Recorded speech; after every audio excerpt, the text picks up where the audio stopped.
No? Okay, sir. Therefore, what is the nature of everyday consciousness? Same question is asked by all three, and the answers are similar and different. Ghana will tell you all that. This is why we compare these two, because they are the latest thinkers. Many people use their concepts very easily, because Charles Taylor is still a live philosopher, though Bourdieu has passed away recently. Therefore, they are very influential thinkers of our time. Therefore, Gramsci essentially thought of everyday consciousness in the interwar period, long back, maybe almost uh, say 90 years back actually. Therefore, the time has come for us to reflect on the comparative assessment, the latest trends with the previous trend on the everyday consciousness. So Ghana will initiate, and she will speak for some time. As you, if you have doubt questions, you can ask her in the middle. I insist that you must ask questions to me in the middle. Otherwise, you note down and ask questions at the end. So over to Ghana. Yes, thank you, sir. Sir, but before I begin, I'd like to tell everyone that I'll be looking at the Word document while I'm speaking, so I might not be able to see the comments that they put. So I'll see everything at the end of my speech, and then they can ask all the questions. And because of my poor internet connectivity, I'm also stopping the video if it's fine. Yeah, yeah. Thank you. So it is indeed a privilege to take a class for my juniors, that too very soon. So I'd like to thank sir for giving me this chance. And many of you may not know me, but I sat at the back of your class for Indian political thought sometimes. And I've co-authored the paper with two of my classmates and with Professor Arun Patnaik. And my classmates were Siddhi Wadekar and Sampreet Majumdar. And the paper is on the convergence and differences between three concepts: Gramsci's common sense, Bourdieu's habitus, and Charles Taylor's social imaginary. So before we begin with the paper, it is important to know why we have to study these three ideas. So Gramsci wrote about common sense to point out to the Italian Communist Party its own political conservatism. He saw common sense as a potent terrain in which counter-hegemonic forces could be identified and built upon. Bourdieu, in a way, considers habitus to be a significant factor, adding to social propagation since it is vital in producing the practices that make up social life and define collective memory. Taylor, on the other hand, took a hermeneutical approach to the study of society, insisting that the meanings that humans give to their actions must be taken into account by the social sciences. So first, we begin by looking at Gramsci's theory of common sense. Gramsci tried to explain to the Communist Party about their orthodoxy and how it was losing relevance in the life of the people. So when you read the materials on Gramsci's critique of orthodox Marxism, you see that Gramsci was quite critical of the orthodoxy that has came to the party. The Italian Communist Party was then all about the state and the party and less about the people. So Gramsci tried to point out the mistakes, and he was not well received. The party called Gramsci and the other critics as revisionists, and they were showing a kind of secular fundamentalism. Coming to the common sense, people have mistakenly transcribed common sense as the sound judgment in practical day-to-day matters for a long time. So when you ask someone to apply their common sense, you are asking them to come up with the most rational, logical, obvious answer. But this is not the common sense that we are talking here. We are talking about a translated form of the Italian word sensu comune, which means the sense of the common people or the commoner sense, or how the common people think. Common sense is the folklore of philosophy and is always halfway between folklore and philosophy. If folklore is on one end of the extreme and philosophy is in the other, common sense comes somewhere in between. The essence of Gramsci lies within the undeniable fact that this Inca widened philosophy as a pursuit in which all human beings can be absorbed. And it is not just a great area confined to a celebrated set of elite intellectuals. So, as we see in the political philosophy, in the history of political philosophy, take for example Plato, who we consider as the father of political philosophy. He said that only the philosopher king is supposed to guide the ideal state. For him, a philosopher king who has got more than 60 years of education is able to manage the ideal state that he dreamt of. But when Gramsci came, Gramsci celebrated the intellectual traits inside the common man. As a figure of speech, one might say that while Plato emphasized the philosopher king, Gramsci accentuated the philosopher civilian. Thereby, he affirmed that all men are philosophers. All men here means all human beings. All men and all women are philosophers for Gramsci. Their philosophy is contained in language, common sense, good sense, religion, and folklore. Gramsci talks about how language is the most important among all these in articulating the environment. Basically, without the access to the right tools, it is very difficult to make a critical understanding of the world. Khana's Bhajan or Khana's words was one of the earliest compositions in Bengali literature. Khana's Bhajan, Khana's words. Bhajan means words. So her understanding of weather, farming, omens, and her insightful philosophy was easily digestible for the layman or the commoners. It was an oral, poetic, and vernacular tradition, and it did not require a substance above peasant literacy. So everyone were able to understand what Khana's Bhajans were, and Khana's Bhajan was able to talk or converse with the common people in their own language.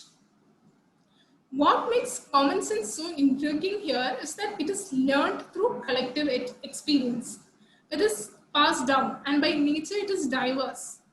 Thus it contains facts, wisdom, but it also contains prejudice and absurdity. We common people have a lot of prejudices and absurdity. And to overcome that, we need an interaction with the intellectuals.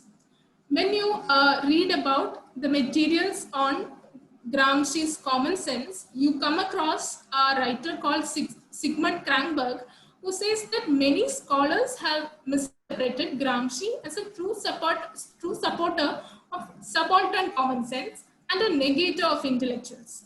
But that is not really true. Gramsci calls for a dialogue or a mutual dependence between intellectuals and the common people. Both need each other to grow. Intellectuals need the subaltern support to come with their revolution, and the common people need the intellectuals to engage in a counter-hegemony. So he takes an interface between two scholars, Croce and Bukharin. Croce celebrated common sense as same as philosophy. He said that philosophy is nothing but common sense, and common sense is all about philosophy. He did not see a difference between the two. On the other extreme, Bukharin believed that a revolution can only be led by intellectuals. There is no space for common sense in Bukharin. But Gramsci says that we should take an interface between these two scholars to move forward. I think that the most important lesson that we learn in Gramsci is not to take extremes, but always the middle path, the golden median that Aristotle once talked about. So in the recent case of the spat between the believers, the Hindu believers and the state in the issue of Shabarimala, we saw the state enforcing its decree on the people by suppressing the dissenting voice of the protesters.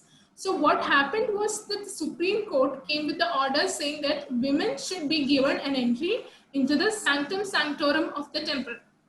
And the state was very excited to make this law happen. And it took a side with the activists who were trying to enter the temple. But on the other hand, there were protesters who were supported by the right-wing sections of the political parties, especially the BJP, and they were saying that the customs and traditions of the temple had nothing to do with patriarchy, but it was customs and traditions, and they would go to any extent to protect this. So what happened here was that for the traditional left-wing followers, a majority of the CPM support network in Kerala lied within the Hindu population. So when they were left-wing followers traditionally, a majority of this group were also very highly religious, and temples such as Shabarimala were sacred spaces for them. So after this major problem in Kerala, the state went through the elections, and this Communist Party of Kerala saw one of its most weak performances in the election results. So here we see a bundle of contradictions in the common sense of the people. While they were, yes, part of the leftist ideology, where they were supporters, they were also critical of what happened to their customs and traditions. This is the contradiction in common sense that Gramsci always talks about. So here we see that as and when the dominant try to impose their formulations of common sense on the submissive and they attempt to patronize them, they're effectively cancelling out Gramsci's theory of all human beings being philosophers. And they are trying to restrict the little people to their little traditions. Gramsci identifies the dialectic in the lay person's mind, in which there is a compliance to the power regimes, but at the same time, it has seeds for transformation. And that is one of the most important points in Gramsci. We move on to the next concept, which is habitus by Bourdieu. Bourdieu was a French sociologist, and he was observing the larger patterns in the French society in his time. Before reading habitus, it is very important to keep one question in mind. That is, how do we human beings coordinate our activities, our language, humor, and expectations in a certain lack of rules? For example, if we go to a funeral, we act, we dress, and we talk in a particular way. We are not very excited. We do not show excitement when we are at a funeral. Why is that? There is no law saying that we should act in a particular.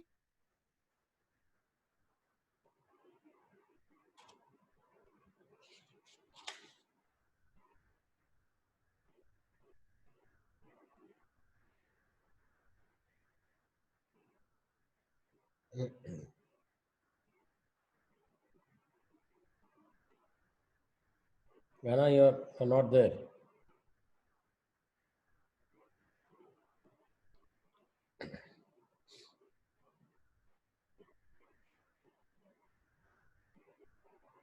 In Trivandrum, we have network issues. I don't know what kind of nation building happened in India.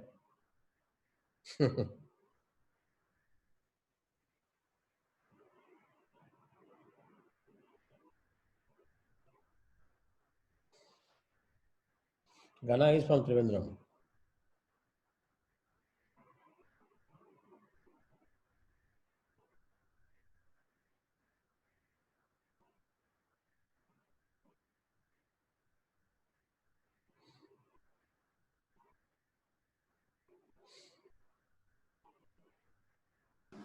Hello. Ghana, come. Sir, I lost the network, sir. Yeah. Just start from where you start.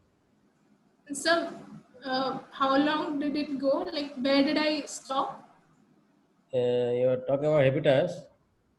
Okay, the beginning of habitus. Beginning habitus, yeah. Okay.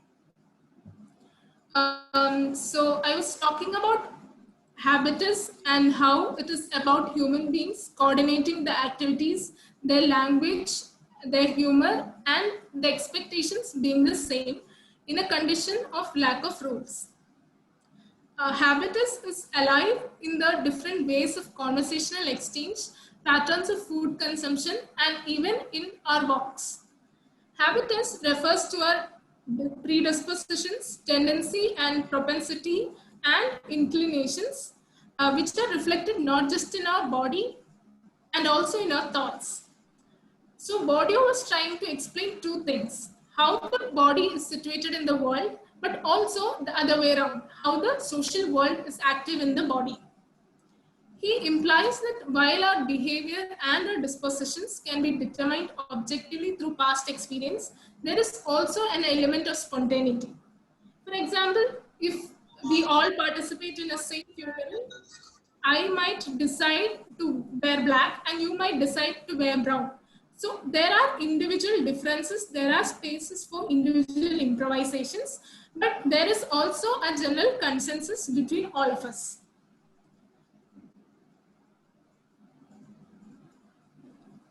Habitus is also determined by our economic class or social religious class, like the caste or our tribe.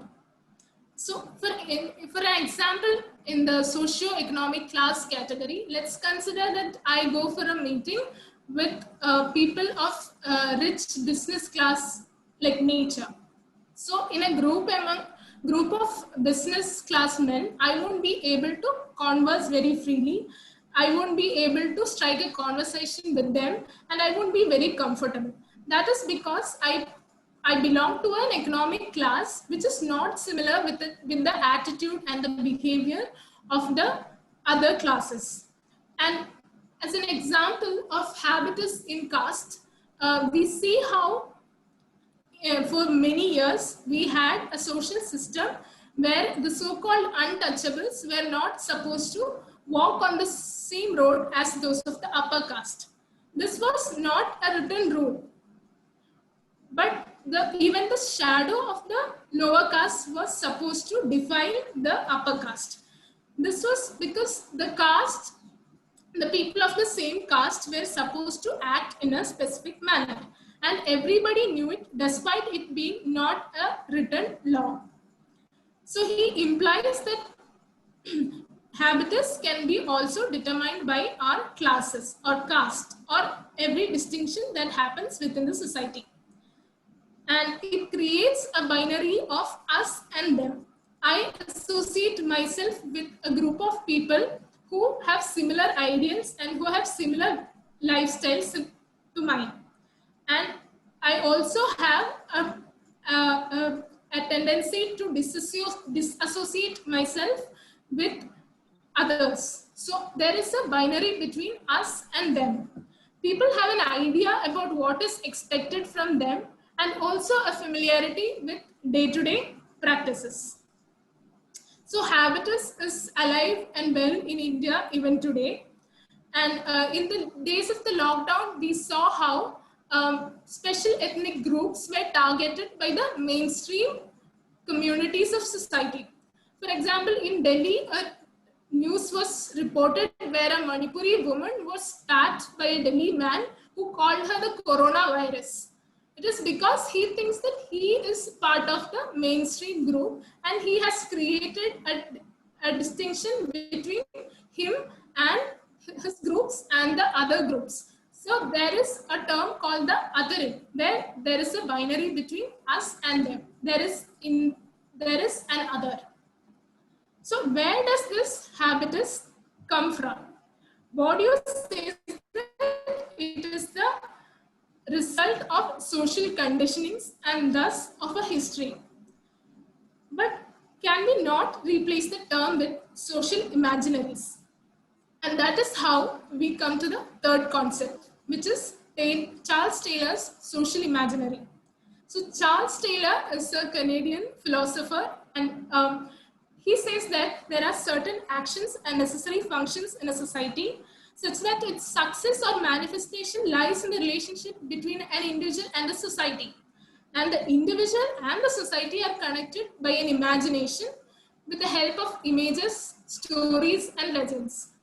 So a social imaginary starts off as theories. It first infiltrates into the elite and it slowly percolates into the subalterns. And when it reaches the subalterns, it becomes the dominant idea of the society, establishing itself as the new normal.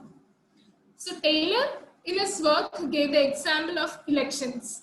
So in an election, there are, suppose there are 4 candidates, candidate A, B, C and D. I vote for candidate A because I think he or she will be able to perform the task according to my wishes. So that is a micro choice that I choose candidate A. But there might be another bigger group of people who choose candidate A thinking that he will perform the ideas that they think will happen to the society. So I am connected to the people who vote for candidate A because we share the similar aspirations or ideals. So it becomes a macro choice. And Taylor also talks about the long march where new practices and imaginaries develop by modifying and improvising old ones through intermingling among different groups. So the older imaginaries intermingle and become the new imaginaries. The key analogy in Taylor is the contrast between knowing one's way, which is the social imaginary, and being given a map, which is the theory. So Taylor was arguing for the social imaginary or knowing one's way. So in our paper, we gave the example of how governments try to influence popular culture and social imaginary to stay in power, or how groups utilize social imaginary to gain power or to gain the governmental status. So there is a book written by George Orwell called the 1984, which was a political satire about totalitarian states. So an Orwellian future wants the danger of a totalitarian government. It says that the party destabilizes the society, destroys its middle class, and molds the language into something so simplistic that people will not even think about a philosophical question. Positive emotions will be changed by the state. Hope, love, empathy, and friendship get substituted with hate, hysteria, and doubt.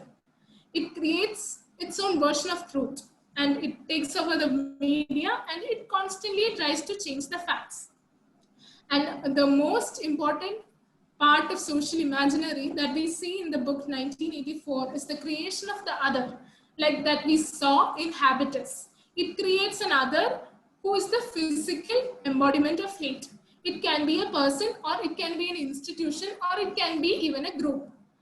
The other is someone we blame for the trouble of the masses. It is something that we misdirect our hysteria and excitements on. So the last part of this imaginary contains a supreme figure called the Big Brother, and he is the leader that the people fear and worship and love and look up to. The Big Brother is supposed to bring all the happiness, or the Big Brother is supposed to look after us. So we associated this idea with the creation of the image of Prime Minister Narendra Modi before the general elections of 2014. So the persona of Narendra Modi was created by keeping in mind the social imaginaries of the people. So the illustration of a chai wala, who's a tea seller, turning into the head of the government. It was the embodiment of all that the masses wanted to see. So in India, we are a people of largely lesser socioeconomic status. We are an agrarian society. So even the term of a coffee would be something associated with the elite class. But chai was something that everyone could associate themselves with. It was a concept common to both the elite and the lower sections of the society, and especially the lower sections of the society. So chai shops and chai walas were already a huge part of the habitus of the people. So no level of cultural capital could compete with the charisma that these social imaginaries alone provided. There was also another route that appealed to the people's nationalistic imaginary, and that was fueling nationalist fervor against foes who were already in existence by revoking the images of people fighting for them. Sir, is this audible? Yeah, no problem. No problem. Carry on. So the nationalistic imaginary created enemies within the country and outside the country. So the supreme leader or the prime minister was someone who could save us. That was the imaginary that was constructed after the elections and after the government came into power. I think this was some of the most important examples that we could give. So I come to the similarities and differences between these three writers, philosophers. Bourdieu and Taylor were more or less contemporaries, and their subject matter was similar. They both conducted research on largely culture and human thought and human actions and so on. And we see them asking the similar questions. Why do people behave in a particular way naturally, and what makes them do so? On the other hand, Gramsci and Taylor were concerned with how collective consciousness is created, what it entails, and they focused on different aspects and they traced different histories and philosophies, but their questions were quite similar. So there was a similarity between the questions that were asked, but the difference lay in how they approached and how they thought about these philosophies. The beauty of common sense lies in that it does not dismiss the already marginalized, rather it studies them. While habitus and social imaginary were theories of academia, it supposedly originate among the elite and slowly percolate to the subalterns. Largely, the academia to which we all are part of, we know that how it is often accused or criticized that academia sits in the ivory tower and just writes, while the actual conditions of the people still remain the same. But Gramsci, being part of a political party and being associated with the common people, were able to know their problems, and he was in a constant engagement with the people until he got imprisoned. So for Gramsci, the change comes from within. For Bourdieu, on the other hand, habitus evolves through external conditions. Habitus A changes into habitus B, and it is similar to the Platonic theory, where the philosopher comes from the external world into the cave to enlighten the prisoners. So Plato gives the theory of the allegory of the cave, where he assumes that people, often the common people, are just prisoners in a cave and they just see images which they think are the reality, but the images that they see are only shadows of the reality, and only the philosopher can enlighten the common people as to what the actual reality or the actual form is. So Bourdieu followed the Platonic path, but Gramsci took the Aristotelian path, where he says that matter is in this world and the common sense matters. So Gramsci elucidated that a tendency to change or a good sense is present in every single person, commoner or plebeian, which is the subaltern's contradicting and shifting complexity. Thus, Gramsci allows the readers a space and one can find anything there one likes. And I think that it is our task to explore the massive beliefs and opinions, sort and connect them through a link, because after all, we all are philosophers, and Gramsci too believes that we could do it. I think that's all, sir. Okay, thank you, Vani. Yeah, comments, questions, others?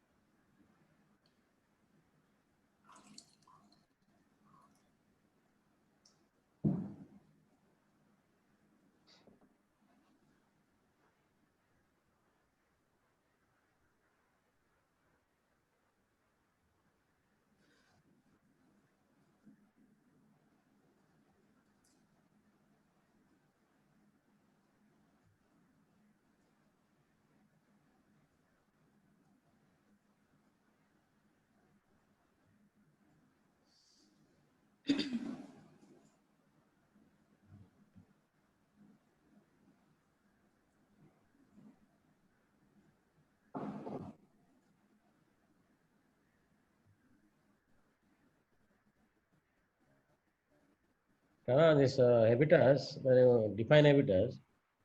What are the components of habitus? What actually it constitutes?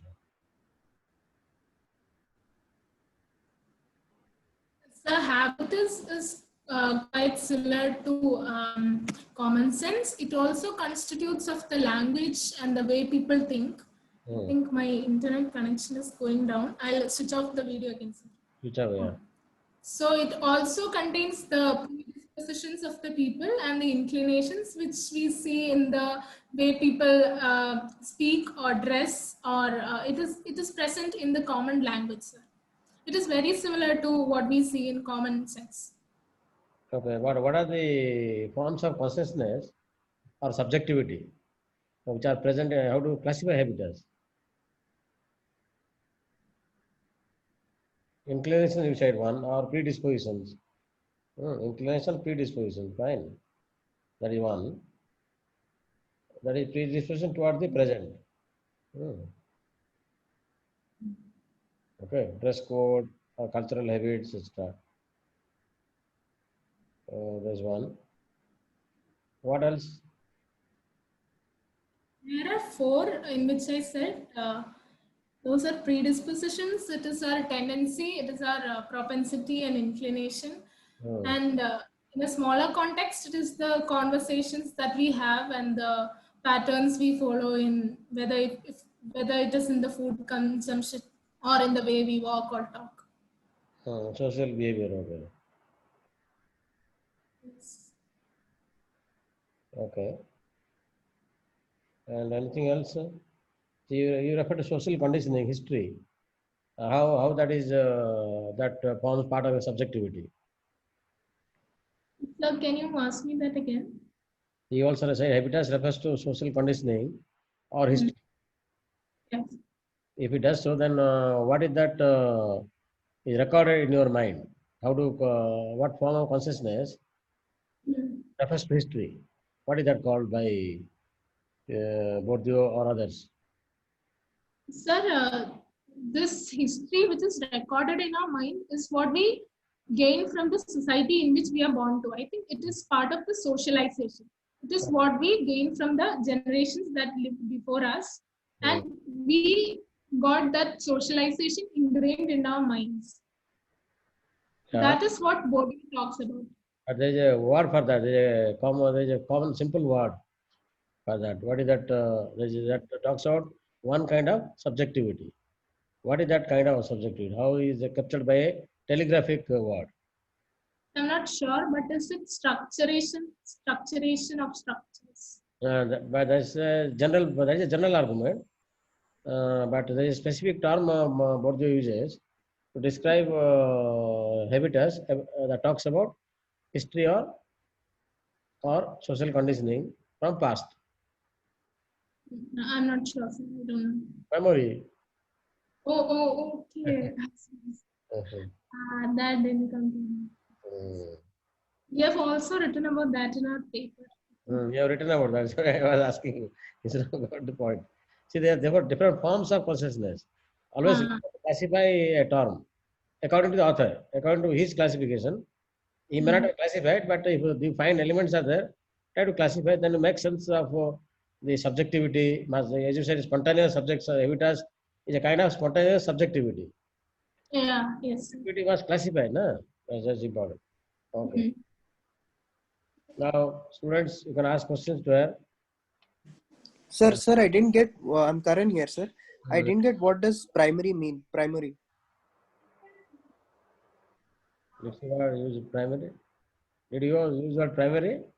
No, sir. You used it right now, sir. Oh, okay. It's a question to you. What did I say, primary? No, right now you said no, sir. There is a telegraphic word. What was that? I didn't hear. Memory. Short expression. Sir, it's memory. Memory. Sorry, sir. Memory. Memory is a short expression for a consciousness conditioned by history. Instead of saying so many words, you say in one word. That's called telegraphic expression. Concepts are telegraphic words, essentially. You give a shortened expression, or many things you refer to. Okay. Karan, you have not come with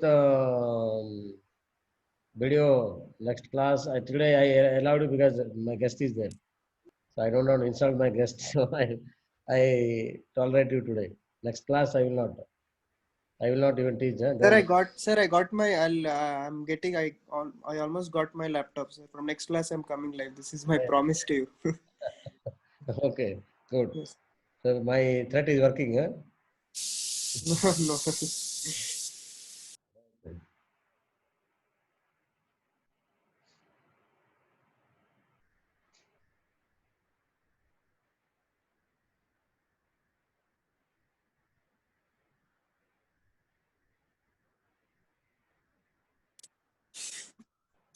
Sir, I had a question, sir. Hmm. Sir, in unlike Gramsci, is there no good sense Bourdieu finds in habitus? Hmm? Can there be no good sense that Bourdieu can find in habitus? He believes in complete rejection of habitus. Yeah, true. Gana, what is your answer? Yeah, it is question to Ghana, sir. Yeah. Sir, I don't think that Bourdieu was taking a position in which he says that there is no good sense and common sense. I think he was just trying to address the question where he was asking himself why people were behaving in a certain way. So habitus might change, but that does not mean that he criticized habitus. I think he was just trying to address the question why people behaved in a certain manner. And yeah, he just said that it could change, but he did not take a position as far as I know. But does change come from within habitats or change comes from outside habitats? It's from the external environment for Bourdieu. Current point is there. Good sense is not there in habitats. Good sense is a kind of change, philosophical notion of change. Unless it's present in habitats, change will always come from outside habitats. Therefore, if say habitats have only conservative elements, so change elements or progressive elements come from outside habitats, which is quite contrary to Gramsci's argument. Yes, sir, because it is written that change lies not within habitus but outside in another habitus waiting to take its place. Oh, yeah, true. The change the change that comes from outside habitats, is it another habitat or is it some other system? So it's just another habitus. Another habitat. So It's the infiltration of one habitus into the another. already. Okay, fine. That was a good point. Yeah.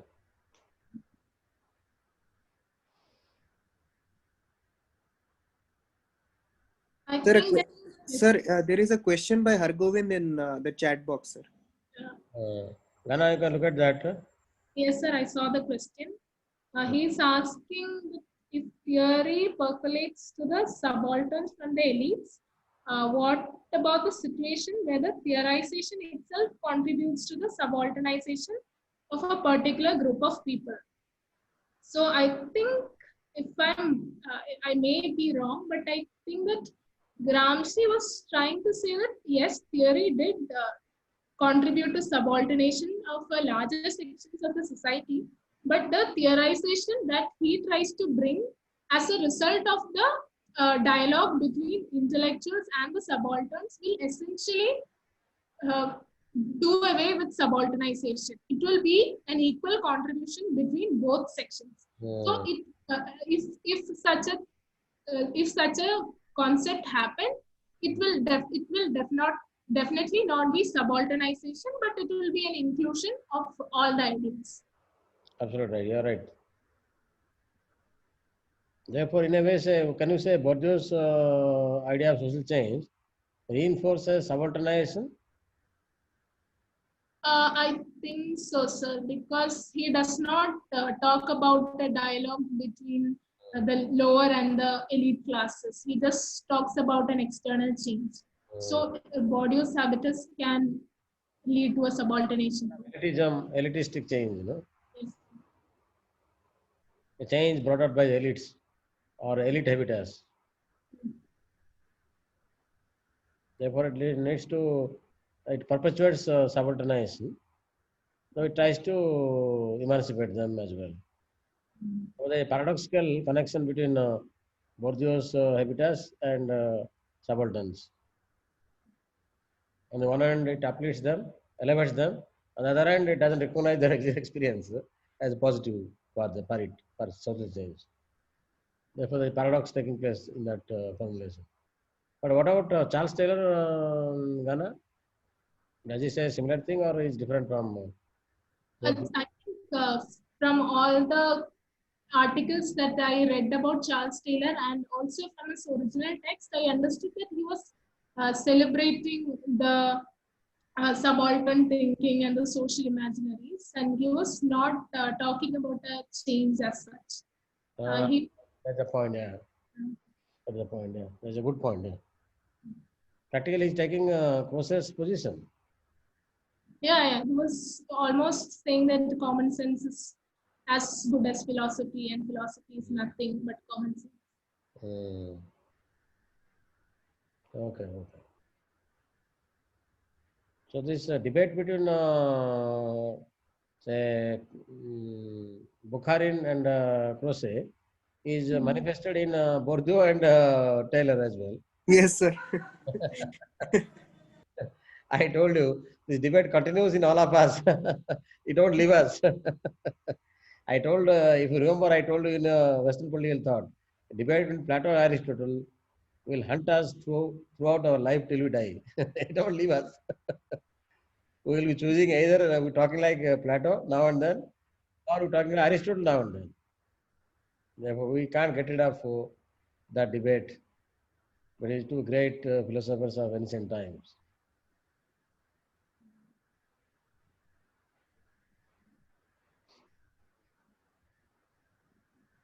Ghana is right saying that Bourdieu's position is very Platonic. Philosophy comes from outside. Philosophy of change, theory of change comes from outside to enlighten people in the habitats who are like prisoners inside the cave. So she is right.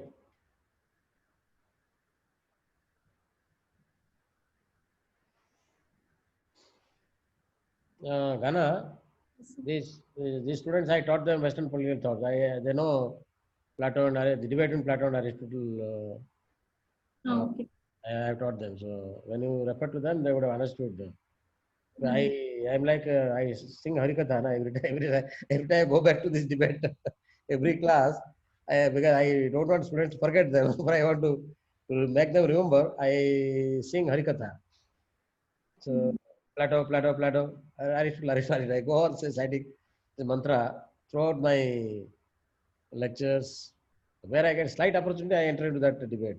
So that's that Harikatha is played in our mind. There is a Harikatha in Andhra. Those are from Andhra will understand Harikatha has two players. One is Dasya, the other is Palya. One who initiates. This is also the Daskatya. In Odia, there is a tradition called Daskatya. Andhra is known as Harikatha. Odia it is called Daskatya. Daskatya, you have two players. One is Dasya. Daskatya. Katya means the wooden. No, Daskatya is like these two wooden sticks, and people play with that. And the musical rhythm is fantastic. You must do Google Daskatya. You'll get the instrument. Instrument is like a stick, not a big one, like a, maybe like a larger than a pen actually, thick stick, larger than a pen, so that you can hold on your two palms and play with the instrument. It creates, sometimes they put jingles on either side. Sometimes without jingle, it produces a beautiful sound actually. And this folk form of music is very popular in Odisha and coastal Andhra. The name is different. We call Daskatya and Telugu is called Harikatha. There are two players there. Both the players will be holding the kathis. Kathi means the wooden planks. They will be playing with that. And they will be singing music. They will be singing songs from Ramayana, Mahabharata, Shiva Puran, all Puranic cultures, Lakshmi Puran, Vishnu Puran, or here in Tirupati, Balaji Puran from Andhra. Even South Odisha, where I come from, they sing Balaji Puran. And like that, those things. But first of all, Dasya will be saying, Acha, Ram has gone to forest. Now, Palay will say, yes, sir. Then why he has gone to forest? Where did he stay? He will ask the question. That's how the story continues. Then Dasya will say, Ram went to forest with his brother and wife. Then the Palaya will ask, then why he left the other two brothers? Why he didn't go with them? Then Dasya will reply. That dialogue continues. Sometimes Palaya will repeat what Dasya says. Sometimes he'll ask questions. Dasya will reply, and story is built. That's a narrative. People celebrate these festivals throughout night. You can't believe. As a child, I have seen them enacting such stories along with Ram Janmavami, Ram Navami days, or Krishnastami days, and even summer season after food harvesting is over. We have a Raja festival, New Year days, Odia New Year days, or Telugu New Year days, Ugadi, this, that. So these festivals are organized around this seasonal activities we do. And all folk cultures, folk music, folk songs are linked with festival, which are linked with the seasonal activities we carry out in agriculture and life. So the cycle is like a cycle. You grow food, then for the food festival, once food is collected, you celebrate your life. Happiness, bound without limitations.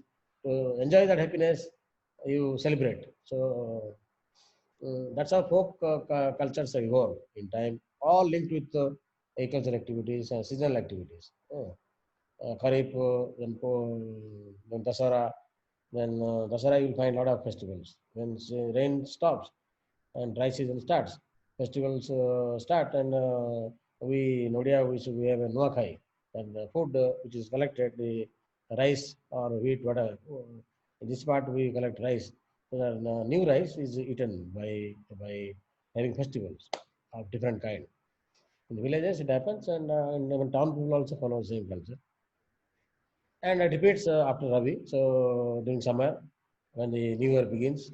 So therefore, this is how these cultural festivals are organized, and Daskatya or Harikatha are played out during these times.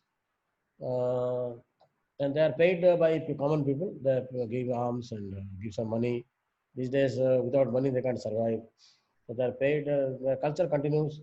In Bengal, they have Baul culture. They have also Daskatya in Bengal. Daskatya is practiced in Bengal and Odisha, and Harikatha is practiced in coastal Andhra. So this is how the story, what I was telling you, that in this, I was telling you something, I forgot. What I was trying to, why I gave the example of Daskatya, I forgot. Debate of Plato and Aristotle, sir. Yeah, exactly. So that's why this Daskatya story continues. Like Plato, Aristotle, Plato would say something, Aristotle would challenge it. Now, today, some of us are on side of Plato, some others are on side of Aristotle. I will say something against Plato, you will challenge me later by defending Aristotle, by Plato. This debate is like that Daskatya, that continues as a link with agricultural activity. Similarly, the debate with Plato, Aristotle are linked with our philosophical activities. And without that debate, we cannot conduct philosophical activity at all. It's not possible. You may not know Plato, you may not know Aristotle, but you are unconsciously relaying the Harikatha of Plato and Aristotle. That's the point I was trying to answer. Thank you. So now the dialogue between Plato and Aristotle, or the Russia and Palya, will continue in our life. It don't perish, don't disappear.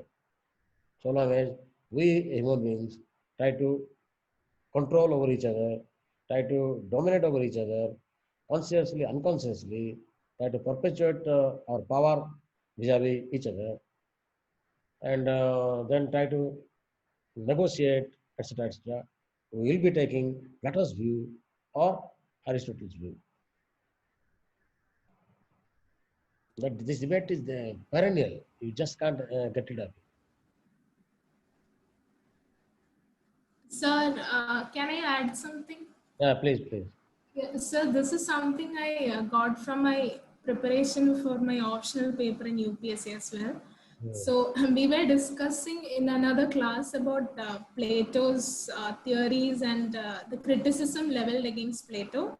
So Karl Popper seems to be one of the biggest critic of Plato's theory. So he was talking about the concept of falsification, which says that a theory should be open for refutation. And I think this is similar to the first sentence of our paper, where Hobsbawm argues that Gramsci's political thought is always open-ended. It is also open for refutation.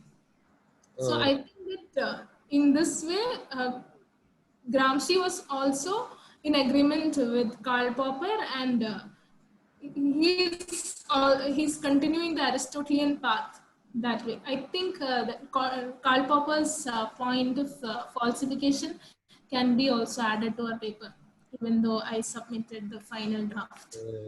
Just repeat. I forgot the phone call. I missed out your. What you say? Just repeat that again.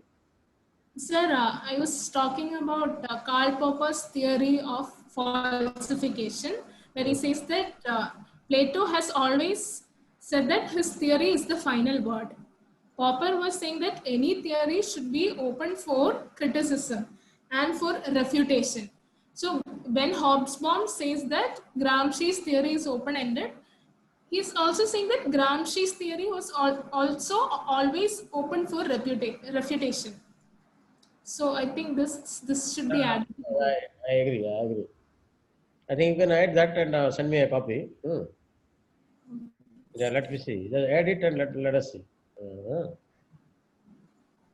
Send me a copy of that. Sir, I know this is a bit difficult question, sir. I think you and Ghana may have dealt it in your paper. I don't know, but my question is, how would a Sabrimala issue played out if left would have applied Gramsci's philosophy there? That is a difficult question. I agree. I thought what difficult question you are posing, but really difficult. Ghana would like to answer that difficult question. It's a really difficult question. Yes, sir. I think it is addressed in our paper towards the end, where I conclude social imaginary. I was saying that if the theory is applied, there would be a sort of a discussion between the two parties, which is the two contesting parties, which is the state and the protesters. So essentially, it would be a dialogue between the left and the right, and they would at least try to reach a consensus, other than the state trying to oppress the protesters at one go. So what the state did was to use police action. But that should not happen in a Gramscian sense. In a Gramscian sense, what would happen is a deliberation or a dialogue between the two sides. That's a good point, yeah. Karan, is that okay for you? Are you satisfied? Partly satisfied, sir. I don't know, sir. What would be the conclusion be? Like, for instance, yes, dialogue is fine. Like, for instance, in Ram Janmabhoomi also we had dialogues between different parties. But what could be the middle path there? Sir, Yeah, Karan, tell me. Sir, I think every political philosophy aims at an ideal state. So we cannot at any cost compare the reality with the ideal philosophy that we find in political thought. That is something I came up with in these recent times, that we cannot associate what happens in real between with what has been written in the books, even if it's Gramsci's political philosophy, or if it's Plato's ideal state, or even if it's the Indian constitution. Everything aimed for an ideal state. So even Gramsci's conversation aims at an ideal stage where there is Gramsci's political thought aims for a stage where there is a conversation. But obviously, if this happens in real, the state with the power will be able to assert its influence over the people. But Gramsci is asking for a debate to at least happen. So the result might not be what we expect it to be, but at least something should happen. I think that is. Uh, Interesting. Yeah. See, remember, Karan, solution has to be open-ended. You don't know what the solution you will get, how a dispute can be settled. But the way to settle it is to interact, engage with each other. That's Gramsci's argument. Therefore, that's why I call his Marxism is open-ended. It is never closed. There is no closed solution for a Gramsci. There is absolutely nothing closed. Common sense will keep on changing. Philosophy will also keep on changing. Question is, do they meet? Do they engage with each other? Are they learning from each other? That's a question of emancipation. That's a question of counterpower. That's a question of democracy. That's a question of socialism, equality. Put everybody on equal platform. All stakeholders, philosophers, intellectuals, non-intellectuals, are equal board in engagement with each other. But what is the consequence of that? That's people will decide. Future will decide. No blueprint by Gramsci. No blueprint solution is prescribed by Gramsci, but that blueprint solution will actually is a closed solution. It is a fetter on real solutions. Real solutions cannot be anticipated by history. Therefore, dialogue. That's that point is critical for Aristotle. Remember, I told you about Aristotle. Real solutions are not known. Therefore, uncertainty of solutions. Therefore, dialogue. So that we can move towards a plausible solution, agree for it, and then move on again. Again, new solution will be required. Therefore, never fall in love with a concrete solution. You have arrived at a particular time which is working for your life. Never fall in love with that. That is critical for open-ended discourse. Open-ended Marxism, socialism, or democracy, whatever you call it. Open-ended discourse will never let you fall in love with a solution which you have worked out in order to solve a problem. That problem which is solved may have one solution which worked out to solve it, but that solution may create a new problem. Be aware of it through dialogue again. Therefore, the question of dialogue, as Ghana says, remains always open-ended. Otherwise, you are not in dialogic mode. Suppose I close my narrative or dialogue, suppose I create a one-time dialogue and I'm happy about my solution, then I close my narrative. My mind is blocked with one achievement. I have fallen in love with myself. So never, therefore I told you, never self-love. Self-love or loving yourself is essentially building a blockade that separates you from the other. Therefore, you are creating othering by self-love. Kana says that othering is dangerous for idea of habitus. Habitus, others creates othering. So that's therefore there is a foreclosure of consciousness. Therefore, to keep consciousness ever flowing, like a wave of tides and or the waves in the sea, like a sea of knowledge. You know? See your tides and waves of tides and tides. So like that, knowledge must flow, must move back and forth. Keep hunting from back and forth all the time. Therefore, a sea of knowledge, there is no frozen water. Water always keeps moving from back and forth. Dialogue is the only way. That's imagine sea having dialogue with each other. Sea carries dialogue within itself. Therefore, there is a back and forth movement of the sea water. There's a metaphor used by Gandhi actually. So India is essentially oceanic communities. Therefore, communities are constantly dialogue with each other. That's why India moves on like ocean. Constantly, constant dialogue. That's the only way out to make India happen. The idea of India is enhanced in Gandhi's idea of oceanic communities in constant dialogue with each other. That's why ocean is made, ocean of knowledge is made, ocean of ideas are produced. And therefore, there's like ocean, ideas move back and forth. That's the beauty of Gandhian metaphor. oceanic communities. So I hope So okay, yeah.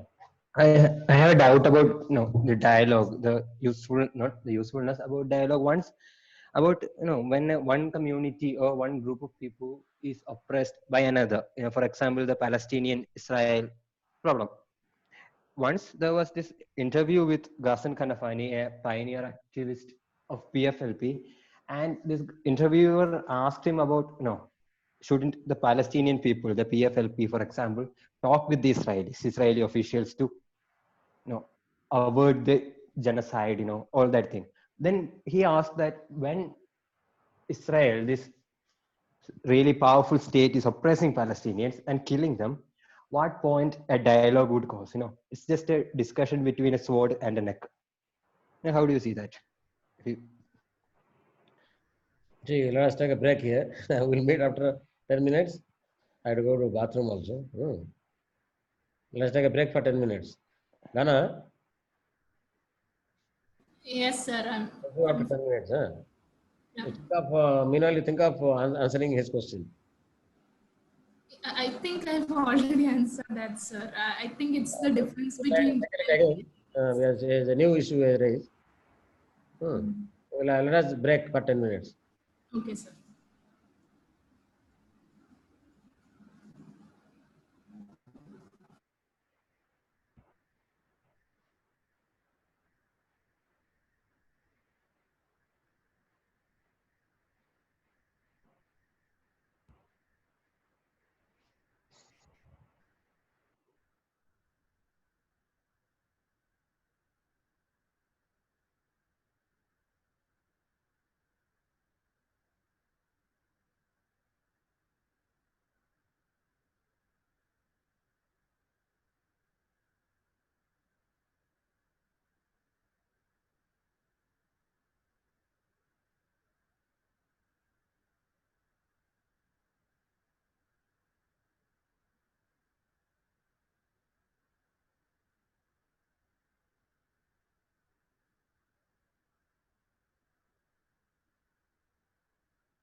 Okay, Kana, you are there. Yes, sir. Okay. So I think I got an answer to that question. Yeah, then answer. Sir, I think that dialogue must have been only the starting point in case of a crisis, because Gramsci has not refuted the idea of a revolutionary overthrow which Marx gave. Uh, Conflict may happen when dialogue fails. After all, Gramsci tried to bring the real Marxist thought than the orthodoxy that the party has slipped into. So, as far as I've read, Gramsci was critical of associating everything into an economic base and superstructure. uh, So yesterday here in my state, a group of prominent women came into the news when they attacked a man who abused them through his YouTube channel. So Bhagyalakshmi, who initiated the attack, she's a dubbing artist. She said that they had filed a complaint long back and no action were taken. So therefore they had to take the matter into their hands. And it happened when their call for dialogue did not materialize. So maybe therefore a revolution is inevitable uh, for change to happen when dialogue fails. when dialogue fails, yeah, that's true. But only dialogue is a solution. The point is, dialogue may fail, people may fight, but yet is through dialogue only solution can happen. Yes, sir. Dialogue is the ideal solution for everything.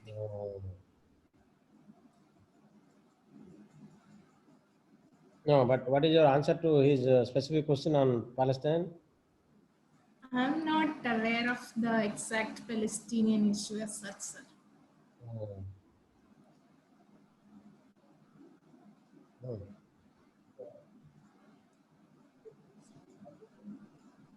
Oh. This undertaking, Oh. we can keep this undertaking in our file, and whatever the work is left over, whenever we ask them, they will come and Oh. do that. No, I'm class. Let's talk about this after class. How much time it will take? After class, my mind won't work unless my class is over. I won't. After 2:30, Nothing will enter my head. after 2:30, Yeah.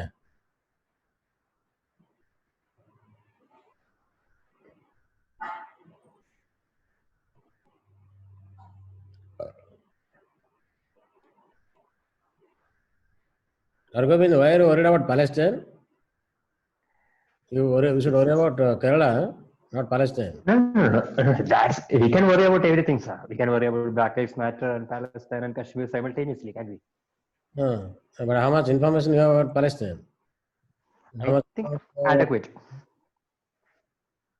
see, I know the situation. idea of dialogue is presupposed knowledge of information. Yeah, the thing is, are you asking about my knowledge on Palestine? Therefore, you ask those questions which you can solve, or you can solutions to that issue. You ask about California. Yes, everybody is important. California is equally important.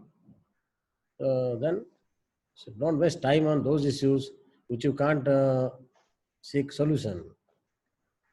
So, the situation in Palestine, people are dying with the Israeli occupation and everything. So we can just because we don't have any solutions, you or me or anyone in this class for that matter, that we should cease from talking that matter. I'm not quite getting you, sir. But people are dying everywhere. Where are they not dying in Ethiopia? Are they not dying in Congo? People are being massacred. What do you mean? Yeah. Then Yeah. you try to solve their issues or try to solve our issues. Okay. Yeah, I think I got you. That's important. Therefore, question is, you must ask those questions which you can control yourself and solve. You must learn lesson from German ideology. What does Marx say? Every generation must ask those questions for which they can seek solutions. You can't solve Palestine issue or Congo or Ethiopia. It's their job to handle it. You set a role model for them if they wish to learn from you. But be a role model for them rather than try to handle that issue and create a problem for yourself in India. So you try to address those questions which bother you here in India. And you can seek some solutions to those issues. So learn lessons from German ideology. This is a problem with left intellectuals. They simply try to flag it off US imperialism and Russian domination.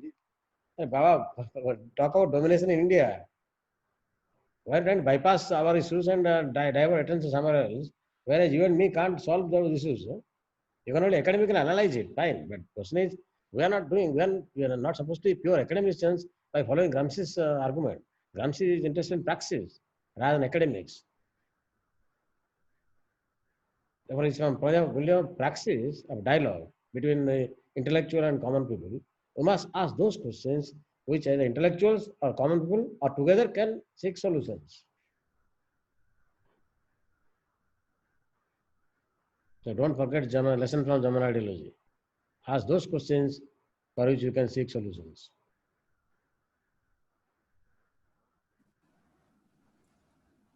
Sir, there is another question from Mohit. That is there any tradition which exists, which is neither Platonic or Aristotle's?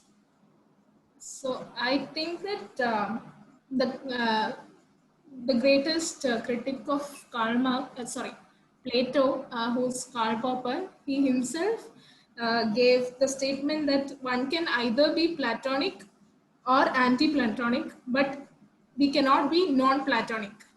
Absolutely right. Brilliant. Also a comment by Alfred North Whitehead, who said that all Western political thought is nothing but footnotes to Plato and Aristotle. Absolutely. So I think we can confidently say that Plato and Aristotle were the basis of Western political thought, and whatever we built from them and whatever the political philosophers built from them were only parts of what they had said already in the beginning. So I don't think there is anything which is neither Platonic nor Aristotelian in any sense. There is a marginal difference. There is a slight difference, somewhat difference. For example, I found through my research, I find that this Buddhist middle path or Madhyam Marg is not same as Aristotle's golden mean. Because both talk about middle path, both try to handle extremities of their own time. And both belong to ancient time. Both are the founding fathers of the civilization, ancient civilizations, Greek and Indic. Therefore, it's possible to compare them. Maybe Buddha was before Aristotle, but they both are interested in the nature of argument, middle path. That is common to both. But if you take their middle path, Aristotle's golden mean and Buddha's Madhyam Marg, there is a difference. Difference is as follows. This is a point made by Lohia. I have developed argument. I am fighting with Partho Chatterjee and Sutta Kaviraj. Necessarily, I will post you those things later. We written about 4,000 words on this. To sum it up, Aristotle's golden mean is not applicable in the context of crime situations. Rape, molestation, murder, crime. Law, Aristotle prefers law. He says, barring crime disputes, in most other disputes, middle path is possible. Golden mean is possible. And extreme arguments are there in non-crime situations as well. Therefore, middle path or golden mean must be explored in order to settle disputes arising from non-crime context. Okay. So he keeps out golden mean from its application in the crime context. That is not true for Buddha. That is not true for Lohia. That is not true for Gandhi. That is not true for Jayaprakash Narayan. That is not true for many others. Not even true for Ambedkar. This Buddhist legacy has influenced our great intellectuals from ancient till modern time. What is the difference? Lohia says that in the Western tradition, the distinction between evil and evildoer is not there. Both are same, one and same. Evil has to be finished, evildoer has to be finished. Whereas in India, there is a distinction between evil and evildoer. Evil must be finished, but without harming bodily evildoer. Therefore, Indian politics is not biopolitics, not about politics of body. Whereas Western thinking is about biothinking or biopolitics in terms of political metrics. And why even Indian thinking is not even about mind, not trying to control mind of the evildoer, not trying to control the body of the evildoer through law, etc. Therefore, Loya argues that Indian tradition is based on, you can call it Indic tradition, to borrow the term from Ambedkar. Indic tradition is based on distinction between evil and evildoer. The aim is to dialogue with evildoer to transform evil, to become good. Therefore, you are trying to transform evildoer through a change of heart, through a change of inner convictions, not through physical control of his body, putting, jailing, arresting, is that, not through mental control, torture, etc., etc. Therefore, it is neither trying to control mind nor trying to control body, free from biopolitics. Terrific. Therefore, not even Foucault can be applied. Foucault's concept of biopolitics can be applied to India. And getting back to difference, take, for example, Buddha's dialogue with Angulimala, Daku, and JP's dialogue with Daku, Lakshman. Buddha went to the forest of Sonpur, where Daku, Angulimala, you see, Google, you will find the story. Anguli means fingers. So he constructed a mala of fingers. By killing people, he took their fingers and adopted a chain around his neck. A chain was very deep from neck to even the neck to the pelvis, etc. A powerful embodiment of killing of people, domination of people. Now, when Buddha was touring in Sonpur area was terrorized by, Sonpur is in Bihar, terrorized by Angulimala, Daku, and king was paralyzed. He was not able to seek solutions to the issue, and Angulimala won't listen to anything, and therefore he was a terror. And when Buddha went there, people cried over. He was meditating in that village. He was collecting alms during lunchtime. He was told. Then he immediately rushed. He said, he said, he was going. People were praised. Don't go, brother. Don't go. They will kill you. He didn't listen. He went there. He went to forest and what he did, he passed through the Angulimala's cave. Angulimala in the plateau area of the cave. He was inside the cave, and he saw some wrestling of sound. He came out. He saw a saint not even looking at him, not even terrorized by him, not even looking at the cave, simply going ahead of his cave, going past the cave. Then Angulimala started chasing him. Then he starts, the way Buddha walks, walks very rapidly. Angulimala was just chasing him for some time, felt tired, then asked him. Then when he said, then Buddha turned back, once he asked. And the moment I saw Buddha, he felt a bit dazzled by his magical calmness. The story, the legendary story, the calmness emits light. So the light of calmness had impacted on Angulimala, enveloped him. Yet a terror was there, so he asked the question. He said, "You're not scared of me." He said, "Why I should be scared of you? Everybody is scared of me. They don't even dare to come here, and now you are walking past my nest. And what is this nonsense going on?" Then Buddha says, "Fine, but tell me what is the question." So then he says, "No, I will kill you if you don't answer me properly." Then Buddha says, "But before that, let me ask you a question." He said, "If you have courage, you try to prove your courage, and I will accept your boldness. Then only I will answer your question." Then he said, "Tell me, I am the courageous man, Sonpur, and what question you can ask to courageous man like me?" Look at the self-love. That's why don't love yourself. That's one point here. Self-love is embodiment here. Ego is celebrated here in public life. Then Buddha says, you look at that tree, a lot of leaves. Get me a bunch of leaves. Then this is the only one. I will get it. What is so? It's very easy for me. He thought it's an easy task. So he went and plucked leaves and came back. Then Buddha asked him, "Can you put them back?" Then he said, "What? How can I put them back? Not possible. and tree gives leaves. If you pluck it, you can't put it back. Then you are a courageous man. And where is your courage now to put the leaf back? Where is your power? You are saying you are most powerful man, you are most powerful, you have most powerful knowledge, you have everything, you mastered knowledge, body, finished people, destroyed everybody, and you are the conqueror of the Sonpur kingdom. The world is at your feet. And why you are crumbling when the world is asking you question? Now, where is your courage? Where is your ego? Where is your power to put the leaves back to the tree? Angulimala realized that this fellow is a very intelligent fellow. He is asking me for.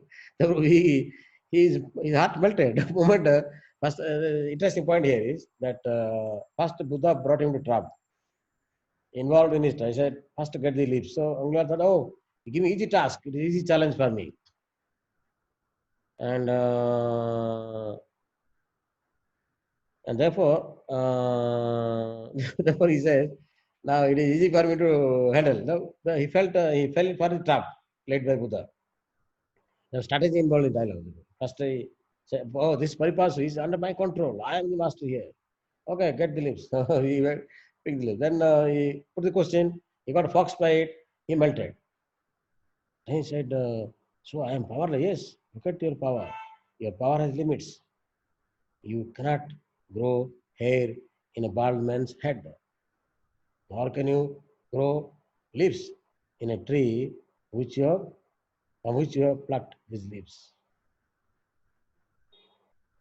Therefore, why this arrogance?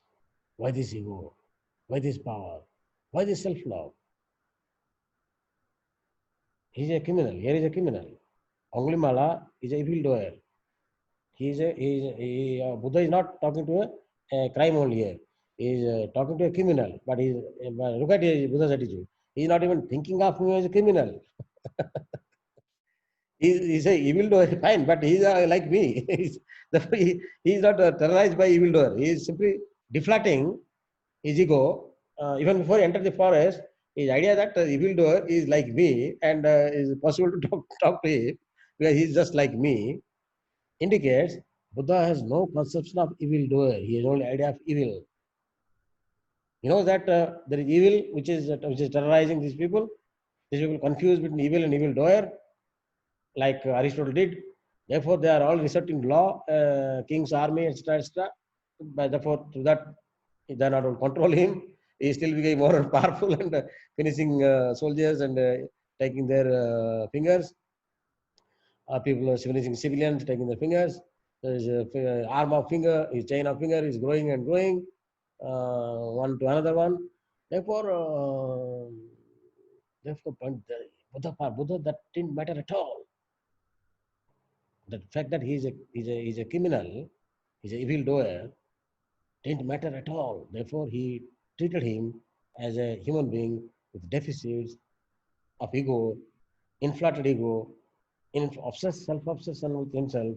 As a result, he is committing crimes of one or the other kind. And therefore, dialogue with evildoer is possible. In this case, Buddha is not treating Angulimala even as evildoer. Forget evil. He's not even treating evildoer. But he doesn't forget evil. He knows that evil acts have terrorized people. So he is trying to negotiate with the evil actor through dialogue with evildoer. But in this case, the evildoer ceases to be evildoer in Buddha's eye. This point is not there in Aristotle's golden mean. Therefore, Aristotle's middle path, Buddha's Madhyama path are crucially different. They are similar to the extent dialogue is possible in case of non-crime situations. They are different in case a crime situation come. Aristotle says dialogue is not possible, middle path is not possible, legal action is necessary, justice must be meted out through body control of the criminal or the evildoer. Whereas in the context of Buddha or Indic tradition, you have thinkers who think that dialogue is possible not merely with evil but also evildoer. The evildoer is not seen as evildoer. Thakur Lakshman is not seen as a Daku by Jayaprakash Narayan. Angulimala not seen as Daku by Lord Buddha. That is beautiful. Therefore, there is a epistemologically, there is a fundamental difference between Buddha's Madhyama Marg and Aristotle's golden mean. Though they share with each other, I am sympathetic of Aristotle for the Western problematic, but I am sympathetic of Buddha for Indian problematics. Therefore, this is a very fundamental Ghana. You can't transpose Aristotle's, can transfer the ideas of Aristotle's golden mean straight away to Indian context. If there are crime situations, Aristotle would not let you do that. And when I will tell you my debate with Partho and Kaviraj. Last 1 week I am fighting a war with them. And Partho said that, Partho Charali said that dialogue is not possible with the builder. Then I said, Buddha did it. Jayaprakash Narayan did it. I said, you are following Aristotle's golden mean, middle path, not Buddha's middle path. Then I said, then he asked me how it happened. He said, this is what Angulimala did. Buddha never considered Angulimala as a Daku. But he realized that Angulimala's acts are harmful to himself and to others. Therefore, his inner convictions must be altered so that he will not commit crime in future. And Angulimala got transformed. He adopted saintlyhood after that dialogue and surrendered himself completely to Lord Buddha and adopted a new strategy of convincing people the power of peace and power of dialogue. Instead of threatening them, killing them, and putting angulis around his neck. Now, this transformation happens through inner transformation of his soul. Through inner searching of questions, Buddha has planted in his head. Buddha has picked up questions by Buddha could not have asked about plucking leaves from tree unless he visited the cave where he was staying. Therefore, he went to then found surroundings, found trees there and leaves there. Therefore, he went to Paripasu where Angulimala was living and picked up questions from the Paripasu and threw the questions back to him. And the fellow got excited initially and then fell for it and fell for Buddha's trap. And but then Buddha was not trying to trap him. I'm using a metaphor. Buddha was saying that, look, there are problems in self-love. The problems in self-aggrandizement of things you do. Self-love may be civil, may help you to commit crime. So long as it's civil, doesn't look like an odd thing, but there is a serious problem. There is othering taking place there. Because there is othering taking place in a civil form, the next fellow commits a crime. Therefore, this the civil othering and the criminal othering, they are fed by idea of othering. They are two sides of the same coin, which is not a dualism, which is not resolved by Aristotle. Aristotle case, dialogue with the civil dispute and non-dialogue with the criminal dispute. Therefore, Aristotle proposes a dualism, which is not reconciled. In Buddha also makes a distinction, but then that distinction is reconciled by him by simply taking away the evildoer from the picture. He is focusing on the evil, not on the evildoer, where the evildoer is non-existent in Buddha's paradigm. Buddha's epistemology doesn't recognize evildoer as a evildoer, rapist as a rapist, or a criminal as a criminal, or Daku as a Daku. Simple matter. That gives, then I said, Parthoda said, no, even Gandhians won't listen to you. I said, God, Gandhian. I tell you, I don't think Gandhians are Gandhian intellectuals in India. Actual Gandhians, actual Buddhists I have seen in my village in Kandhamal. I have seen them, people having dialogue with each other, they killed each other. They raped women. They hurt people. Properties were devastated. Churches were destroyed. And harassment of minorities by tribes. Tribes supposed to be Hindu fold. They attacked Dalit Christians, the Panas, who at one time they were living together. The Bhaichara, but they broke that Bhaichara through campaign, etc. Ideological orchestrated campaign and organized violence. Therefore, it led to killing of people from 1994 till 2008. But by the reached 2008, they got sense of Buddha. Buddha, without coming there, Gandhi going there, Fellows became, they talked like Buddha and Gandhi. And I said, the true intellectuals who are Gandhians and Buddhists in India are ordinary people of Kandhamal. We, the intellectuals following Buddha and Gandhi, I have discourse of Buddha and I can tell you for 1 hour, 2 hours. But I will never understand the Buddhist spirit in the ordinary people's mind. Here, the tribes confessed that they killed, molested, and hurt Christians. They confessed, open air confession, public confession. They were not afraid of telling me as a researcher. I'm a third party. They were not afraid. Then I realized why they should be afraid of me. If they already confessed to each other and they brought reconciliation with each other, others have pardoned them. There is no othering now taking place here.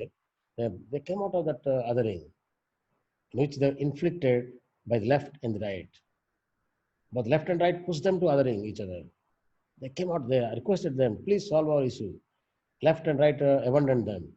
They gave up them. Parties didn't show interest in that. The Gandhians are not bothered about this othering that hurt people. The leftists are never bothered about any othering anywhere in India. By the typical follow the non-dialectical format, non-dialogic format. They believe in war. In war, you create othering always. A perpetual conflict, that is not a solution to the problem. You create more and more problems rather than solution-seeking strategies. Left has never sought solutions except economic issues. Left has not sought solution-oriented strategies in cultural or the communal or political disputes. That is one of the flaw of the left-wing thinking. They could have learned from the economic struggles how they follow dialogue. Through dialogue, they settle most of the disputes. Dialogue through peaceful wars, peaceful conflict, and the settle disputes, economic issues. Left has not exceeded beyond economic domain. Therefore, they followed a purely economic deterministic model, and they have not learned lessons from what they do. As a result of this, they are gradually receding from the cultural scene of India. With cultural disputes could also be dialogic by nature. The Kandhamal people have shown us the way. Both liberals and leftists are giving up them. They're only siding with this or that party, creating othering of each other. They think, but here, both Christians and Christian Panos and Hindu Dalits confessed each other's crime in public. And they brought reconciliation with each other. The Christians said, we are responsible for symbolic violence. And tribes said, we are responsible for physical violence. Both, when both met, led to a civil war.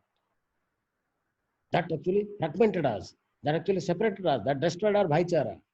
That put us in forest life. But for the forest, I tell you, Kandhamal, thousands should have been killed. Forest saved killing. Forest saved destruction of lives. Forest could not save destruction of church and destruction of marketplaces or households. But forest saved lives. Thousands of lives were saved by forest.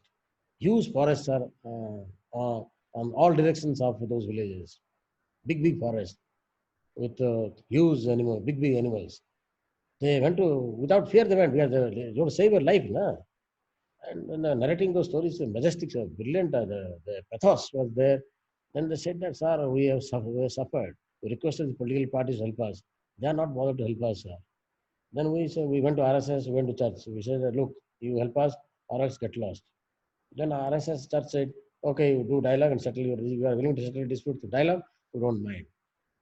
But neither RSS will tell you openly, nor church will tell you openly that Dalit Christians and Hindu tribes have come together in several villages of Kandhamal, several police stations of Kandhamal, to dialogue the settle dispute. They don't want to follow legal path to punish a crime which Aristotle prescribes. They followed Buddha. There Gandhians will tell you. I wrote this, when I wrote this, Partha and Kabir are silent now. The point is, you must do field work in India. India is rich tapestry of Buddhism and Gandhism. Ordinary people have revived that spirit in Kandhamal. I have seen in my own eyes. I have written about that. I have talked about it for the last 10 years. Nobody listens to Arun Patnaik. Reason is they're declining. Declining left liberals have caused a heavy headache for all of us. Heavy headache. They are not willing to listen to ordinary people of Kandhamal. If you can't learn from ordinary people of Kandhamal, You will not get big picture, which is inherent in the Kandhamal dialogue, the dialogue with Angulimalas, who are modern. You are likely to face modern Angulimalas, my dear. Then what is your strategy? You must act like modern Buddha. Kandhamal people, ordinary people, act like modern Buddha, whereas the super intellectuals of Calcutta, Trivandrum, and New Delhi are poor cousins of Buddha or poor cousins of Ramji. Therefore, heads up to ordinary people. Thank you.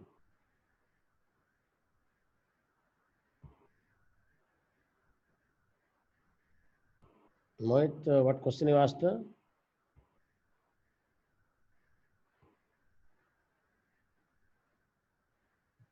Yes, sir. And you are asking questions. Like, My answer is same. like, yes, yes, sir. I got it, sir. I got it. The answer remain will say. I refuse to answer that question. For reasons best known to you and me.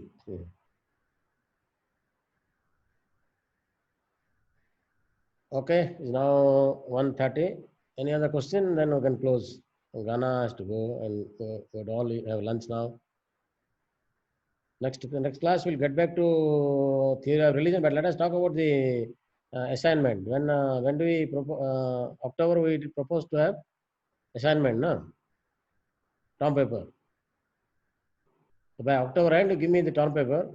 I gave you topic also. What topic I gave you, Mohit? A term paper. No, sir. Actually, you didn't give any topic, but you said the pattern is by October we have to give a term paper. By November, we have to give a presentation. And you didn't tell about the pattern and the topics. Pattern is a term paper. What is essay? You write essay. That's all. But the topics, sir, which topic we have to write? Some subalternity. The idea of subalternity. Subalternity. Which I told you, I sent the materials to you. And also you can read those two chapters in Kosimardin's volume, one by Joe Putika, the other by, there are several chapters in that book I have sent you. You can read subalternity. I will send you Smith's essay on subalternity. Those 3 essays, on that you write a term paper. By October 31st, you can give me the term paper. When is semester coming to an end? Teaching coming to an end?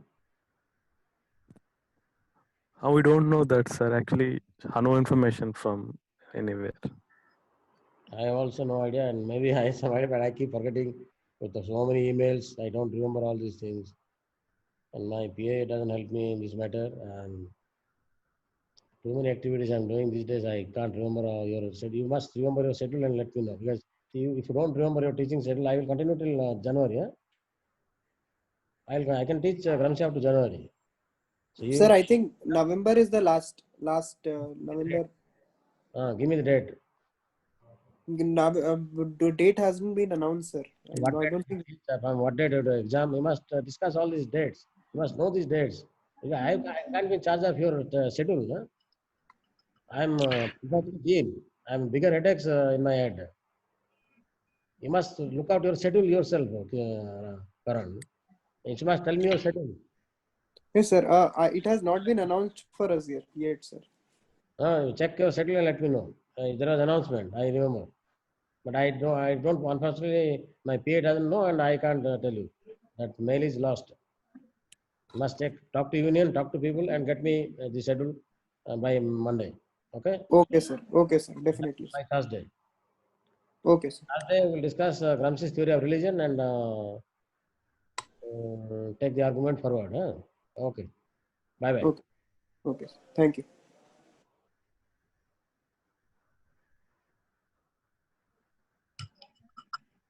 Thank you, sir. Bye.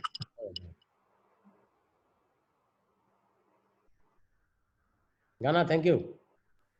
Yeah, thank you for inviting me, sir. Bye, sir. Bye bye.